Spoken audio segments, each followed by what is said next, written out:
Jadi long temayang mbak ayah masalah menyesali atau penyesalan.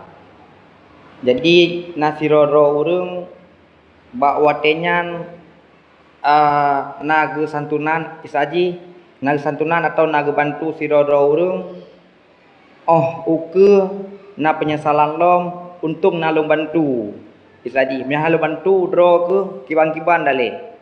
Jadi yang nit pertama tanya buno taban punyan menteng kira ya fala getanyo.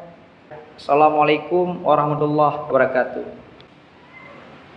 Kagak nyana lu mantu ada kiban leka. Nyan ungkapan yang tercika ada. Nya ungkapannya hendak tu lom golong hoi demo. Karena pertama punya penyesalan ini mulai dari hati, duduk baru diucap le kata-kata. Yang penyesalan. Dan penyesalannya ada hanya diucap le kata-kata juga boleh terjadi. Kalau menyesalnya latih ni, mana ada pegah bago. Latih juga menyesal. Tapi apa nak tepu? Cuman munyo tak cerita ke dia umur-umur gitu. Tujuan umur nya ni umurnya mengurangi pahala. Maka dia punya karuh tak isap faharu bala. Mengurangi punya berat dah umur berat kurang mungkin sampai habis. Nyan ya ubi butat na ipajuh pahala nyan Allah yang betul.